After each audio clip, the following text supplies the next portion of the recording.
Actually, the best example has probably been in the development of our project. We developed a concept of a common operating picture, which is a kind of a situational awareness-based tool for the interagency, ensuring that there's common understanding of an incident and really the lay of the land as far as intelligence, targeting, response activities. For this, we've actually had to use a lot of the meta leadership concepts. We've had to lead down within each of our own organizations and get the concept introduced.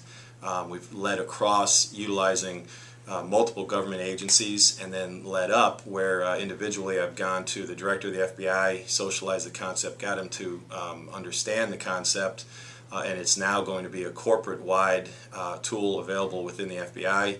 And then we've gone up to the White House and introduced the concept and actually begun the introduction of policy to the policymakers to support this tool. So it's been very successful.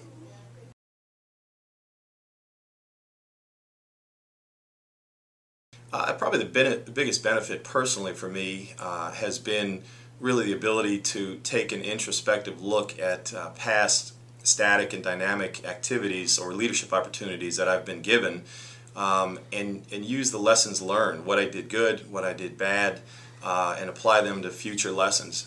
So, really taking the first aspect, which is the self, and just looking at myself as a leader.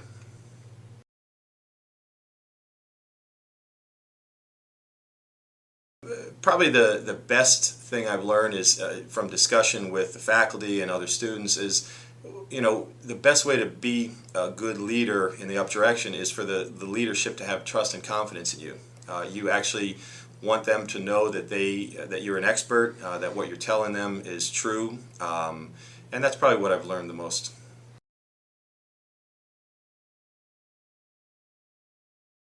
Well, I've also used the framework to take a real introspective look. I believe I'm a fairly dynamic leader.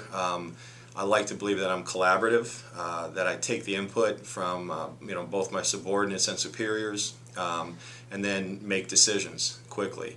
I think the one thing I've also realized I need to in the future is do a better job of, if it's a static situation, explaining the decisions to the subordinates so that they understand why the decision was made, and that I didn't just discard their opinion if the direction is different than what they recommended.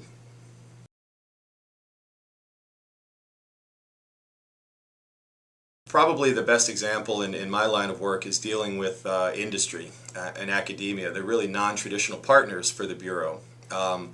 What I've been able to discover over by applying the framework is that I need them to understand why I'm there. I need to change their perception of the Bureau. So I need to understand their position first.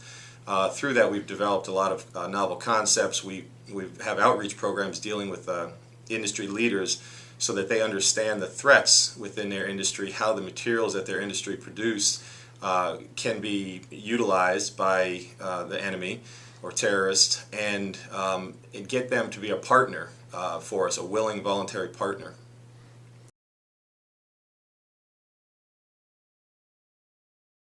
I think the number one would be really the development of what I'll call the friendship ring. I mean, there has just been a fantastic opportunity to spend a lot of quality time with individuals who are in leadership roles across the U.S. government, both at the local, state, and federal level. And so that development of that really trusted Rolodex, if you will, has been one of the top benefits. And again, learning and then applying the meta leadership framework to be able to take a look at myself, an introspective look at myself, and then applying the lessons learned, what I've done good and what I've done bad, to make myself a better leader.